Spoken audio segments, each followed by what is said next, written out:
Assalamualaikum warahmatullahi wabarakatuh. Berjumpa lagi dengan Biomaniac Channel. Semoga kalian di rumah dalam keadaan sehat dan semangat selalu. Kali ini kita akan membahas materi IPA kelas 9 tentang bioteknologi. Bioteknologi dibagi menjadi dua, yaitu bioteknologi konvensional dan bioteknologi modern. Bioteknologi konvensional itu melibatkan fermentasi, sedangkan bioteknologi modern ada rekayasa genetika dan dampak positif negatif. Pengertian bioteknologi. Bioteknologi berasal dari dua kata, yaitu bios yang berarti hidup dan teknologi yang berarti metode ilmiah untuk mencapai tujuan praktis. Bioteknologi adalah pemanfaatan prinsip-prinsip metode ilmiah yang menggunakan makhluk hidup untuk menghasilkan produk dan jasa guna kepentingan manusia. Ilmu pendukung dalam bioteknologi meliputi mikrobiologi, biokimia, genetika, biologi sel, dan teknik kimia, serta enzimologi. Bioteknologi konvensional. Bioteknologi konvensional adalah bioteknologi yang menggunakan mikroorganisme sebagai alat untuk menghasilkan produk dan jasa, misalnya jamur dan bakteri yang menghasilkan enzim-enzim tertentu untuk melakukan metabolisme sehingga diperoleh produk yang diinginkan. Mikroorganisme dapat mengubah bahan pangan. Proses yang dibantu mikroorganisme misalnya dengan fermentasi. Hasilnya antara lain tempe, tape, kecap, oncom, alkohol, asam asetat, termasuk keju dan yogurt. Manfaat bioteknologi konvensional: meningkatkan nilai gizi dari produk-produk makanan dan minuman, menciptakan sumber makanan baru, misalnya dari air kelapa dapat dibuat nata de coco, dapat membuat makanan yang tahan lama, misalnya asinan. Secara tidak langsung dapat meningkatkan perekonomian rakyat karena bioteknologi konvensional tidak banyak membutuhkan biaya. Produk-produk bioteknologi konvensional diantaranya tempe, kecap, tauco, keju, mentega, yogurt, oncom, tape, bir, asinan. Tempe. Untuk membuat tempe, selain diperlukan bahan dasar kedelai, juga diperlukan ragi. Ragi merupakan kumpulan spora mikroorganisme, dalam hal ini adalah kapang. Dalam proses pembuatan tempe paling sedikit diperlukan 4 jenis kapang dari genus Rhizopus, yaitu Rhizopus oligosporus, Rhizopus stolonifer, Rhizopus oryzus, dan Rhizopus oryzae. Miselium dari kapang tersebut akan mengkeping-keping biji kedelai dan memfermentasikannya menjadi produk tempe. Tape dibuat dari bahan dasar ketela pohon dengan menggunakan sel-sel ragi. Ragi menghasilkan enzim yang dapat mengubah zat tepung menjadi produk yang berupa gula dan alkohol. Jamur yang digunakan adalah Saccharomyces cerevisiae. Kecap.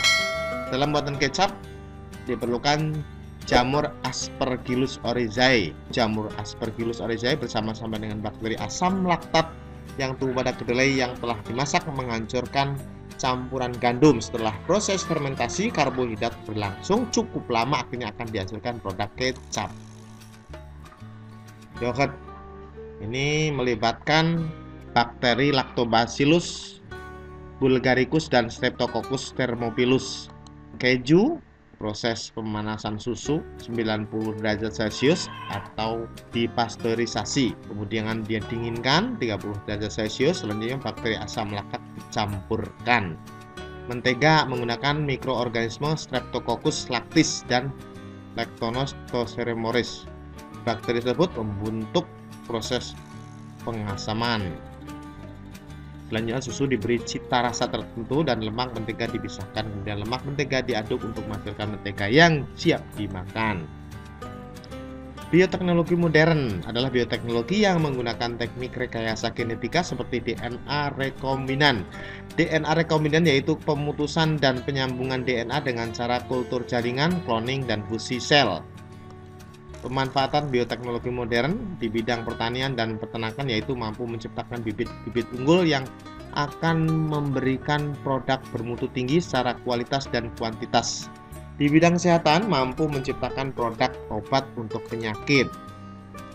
Di bidang industri mampu menciptakan pemberantasan hama secara biologis, misalnya Bacillus thuringiensis, dan tanaman tahan hama dalam tubuhnya di sisi gen bakteri atau tanaman transgenik. Di bidang pertambangan mampu melakukan pengolahan biji besi, yaitu bakteri Thiobacillus peroxidans. Produk-produk modern bioteknologi untuk pengobatan yaitu interferon untuk melawan infeksi, meningkatkan sistem kekebalan. Insulin mengontrol kadar gula darah pada penderita diabetes mellitus. Vaksin untuk meningkatkan kekebalan tubuh. Penisilin untuk antibiotik melawan infeksi oleh bakteri atau jamur. Hormon pertumbuhan melawan kekerdilan untuk penyembuhan. Beta endorfin mengurangi rasa sakit. Aktivator plasminogen. Interleukin 2 melarutkan darah beku, mencegah stroke, mengaktifkan sistem kekebalan.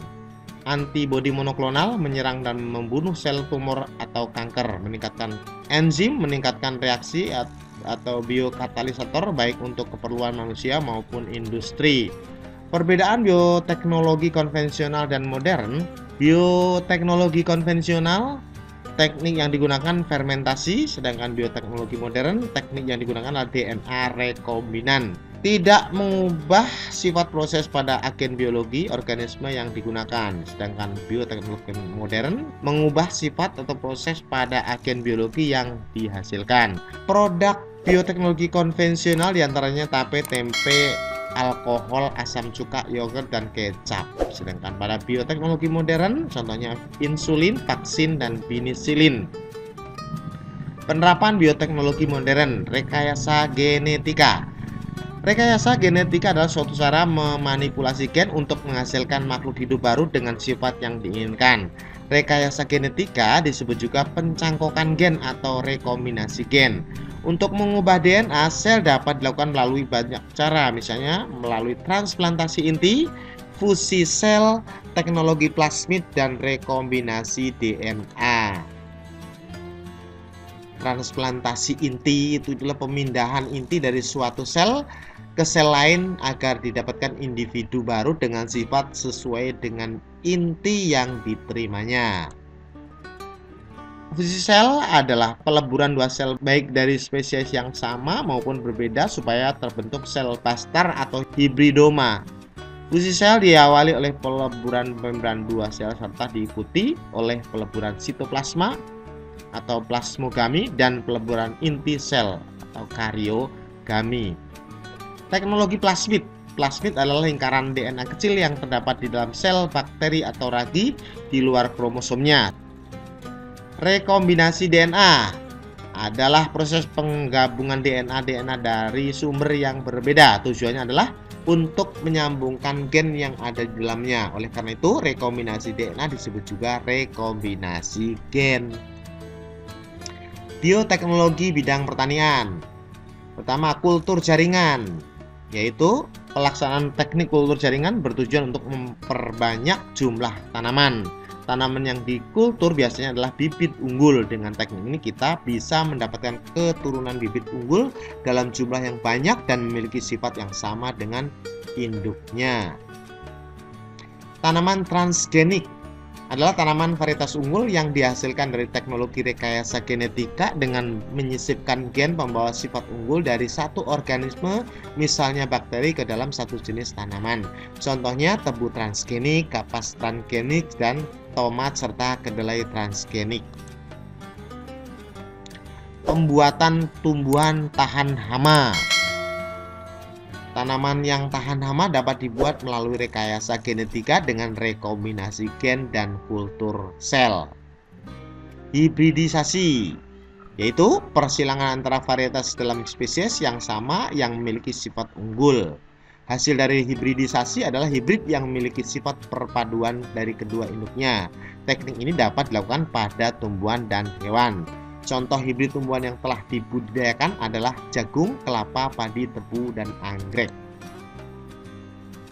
Penanaman secara hidroponik, yaitu metode yang digunakan dalam hidroponik antara lain metode kultur air menggunakan media air, metode kultur pasir, dan metode porus menggunakan media kerikil, dan sebagainya. Penanaman secara aeroponik, yaitu merupakan tipe hidroponik atau memberdayakan air karena air yang berisi larutan unsur hara disemburkan dalam bentuk kabut hingga mengenai akar tanaman. Akar tanaman yang ditanam menggantung akan menyerap larutan hara tersebut. Pembuatan tumbuhan yang mampu mengikat nitrogen. Pada tumbuhan polong-polongan sering ditemukan nodul pada akarnya. Di dalam nodul tersebut terdapat bakteri rhizobium yang dapat mengikat nitrogen bebas dari udara, sehingga tumbuhan polong-polongan dapat mencukupi kebutuhan nitrogennya sendiri. Dengan bioteknologi, para peneliti mencoba mengembangkan agar bakteri rhizobium dapat hidup di dalam akar selain tumbuhan polong-polongan. Di samping itu juga berupaya meningkatkan kemampuan bakteri dalam mengikat nitrogen dengan teknik rekombinasi gen. Bioteknologi di bidang peternakan. Dengan bioteknologi dapat dikembangkan produk-produk peternakan. Produk tersebut misalnya beberapa hormon pertumbuhan yang dapat merangsang pertumbuhan hewan ternak. Dengan rekayasa genetika diciptakan hormon pertumbuhan hewan buatan atau BST, bovine somatotropin hormone. Hormon tersebut direkayasa dari bakteri yang jika diinfeksikan pada hewan dapat mendorong pertumbuhan dan menaikkan produksi susu sampai 20%. Inseminasi buatan atau kawin suntik, pembuahan atau fertilisasi yang terjadi pada sel telur dengan sperma yang disuntikkan pada kelamin betina. Jadi fertilisasi ini tidak membutuhkan jantan tetapi hanya membutuhkan spermanya saja. Cloning adalah penggunaan sel somatik makhluk hidup multiseluler untuk membuat satu atau lebih individu dengan materi genetik yang sama atau identik. Bioteknologi reproduksi pada manusia yaitu diantaranya bayi tabung atau in vitro.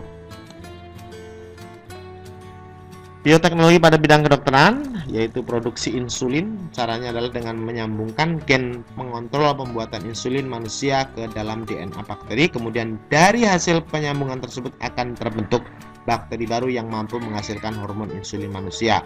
Bakteri ini dipelihara di laboratorium menghasilkan insulin. Insulin yang dihasilkan bisa untuk mengobati penyakit kencing manis. Pembuatan antibodi monoklonal. Antibodi monoklonal itu adalah antibodi yang diperoleh dari suatu sumber tunggal. Misalnya antibodi monoklonal antara lain untuk mendeteksi kandungan hormon chorionic gonadotropik dalam urin wanita yang hamil, mengikat racun dan menonaktifkannya, mencegah penolakan tubuh terhadap hasil transplantasi jaringan lain. Pembuatan vaksin. Vaksin digunakan untuk mencegah serangan penyakit terhadap tubuh yang berasal dari mikroorganisme. Vaksin didapat dari virus dan bakteri yang telah dilemahkan atau racun yang diambil dari mikroorganisme tersebut. Pembuatan antibiotik. Antibiotik adalah suatu zat yang dihasilkan oleh organisme tertentu dan berfungsi untuk menghambat pertumbuhan organisme lain yang ada di sekitarnya. Antibiotik dapat diperoleh dari jamur atau bakteri yang diproses dengan cara tertentu. Pembuatan hormon dengan rekayasa DNA. Dewasa ini telah digunakan mikroorganisme untuk memproduksi hormon. Hormon-hormon yang telah diproduksi misalnya insulin, hormon pertumbuhan, kortison, dan testosteron. Bioteknologi bidang industri. Di antaranya bioteknologi bahan bakar masa depan. Bioteknologi pengolahan limbah. Dampak positif rekayasa reproduksi. Menciptakan bibit unggul, meningkatkan gizi masyarakat, melestarikan plasma nutfah, meningkatkan kualitas dan kuantitas produksi sesuai dengan keinginan manusia, membantu pasangan yang kesulitan mendapatkan anak dengan jalan pintas yaitu bayi tabung. Dampak negatif rekayasa reproduksi. Dampak terhadap lingkungan. Pelepasan organisme transgenik ke alam bebas dapat menimbulkan dampak berupa pencemaran biologi yang dapat lebih berbahaya daripada pencemaran kimia dan nuklir. Kedua, dampak di bidang sosial ekonomi merugikan petani dan peternak lokal yang mengandalkan reproduksi secara alami. Dengan demikian bioteknologi dapat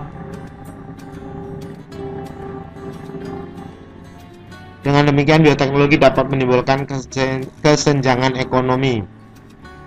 Dampak di bidang pertahanan negara. Untuk kepentingan pribadi, suatu negara menciptakan prajurit yang tangguh dengan cara mengkloning manusia.